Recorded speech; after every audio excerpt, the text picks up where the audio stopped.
বিভিন্ন কীটপতঙ্গ ফুল থেকে ফুলে ঘুরে বেরিয়ে পরাগায়ন করে। এই কীটপতঙ্গের বদলে যদি পোকামাকড়ের আকারের রোবট দিয়ে এই কাজটি করা যায় তবে কেমন হবে? মৌমাছির মতো পরাগায়ন করতে পারে এমন রোবোটিক পোকা তৈরি করে সম্প্রতি এক স্বপ্নকে বাস্তবে পরিণত করেছেন ম্যাসাচুসেটস ইনস্টিটিউট অফ টেকনোলজি বা MIT এর গবেষকরা।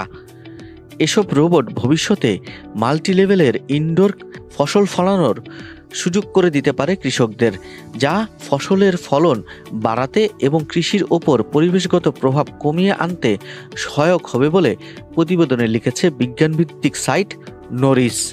এই রোবোটিক পরাগায়নের ধারণাটি নতুন নয়, তবে মূল চ্যালেঞ্জটি হচ্ছে এসব ক্ষুদ্র আকারের রোবটের ওড়ার বিভিন্ন যন্ত্রকে আসল পোকামাকড়ের মতো দ্রুত ও টেকসই ও কার্যকর করে তোলা। মৌমাছি থেকে অনুপ্রাণিত হয়ে তাদের রোবোটিক পোকামাকড়ে আরও চটপটে ও সক্ষম করে তোলার জন্য পুনরায় ডিজাইন করছে MIT এর গবেষক দলটি। গবেষণাটি প্রকাশ করেছে বিজ্ঞানভিত্তিক জার্নাল সায়েন্স রোবোটিক্স। এসব নতুন বট 1000 সেকেন্ড বা 17 মিনিট ধরে ঘুরতে পারে, যা এর আগে সংস্করণের চেয়ে 100 গুণেরও বেশি। আগের বিভিন্ন সংস্করণের চেয়ে এই নতুন ডিজাইনটি এর জন্য এক বড় উন্নতি। রোবটের ওড়া নিয়ন্ত্রণের বিষয়টি নিয়ে উন্নত করতে এর বিভিন্ন কৃত্রিম বাহুর সঙ্গে এর ডানাকে যোগ করে এটি তৈরি করতে প্রক্রিয়াকে পুনরায় ডিজাইন করছে গবেষণা দলটি। ট্রান্সমিশন নামে পরিচিত এসব প্রক্রিয়া আরও টেকসই ও রোবটের ডানার উপরও যান্ত্রিক চাপ কমিয়ে এনেছে। এসব ডানা স্থিতি স্থাপক উৎপাদন ও কার্বন ন্যানোটিউব ইলেকট্রোড দিয়ে তৈরি, যা নরম ও চালিত হয় কৃত্রিম বাহুর মাধ্যমে। উন্নত নকশা কেবল দীর্ঘস্থায়িত্ব বাড়ায় না, বরং নির্ভুলতাও বাড়ায়।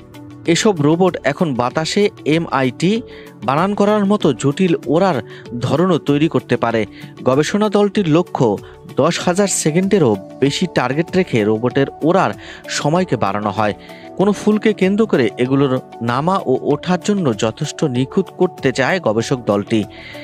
এই নতুন প্ল্যাটফর্মটি একটি বড় পদক্ষেপ বলছেন এই গবেষণা দলের প্রধান কেভিন চ্যান।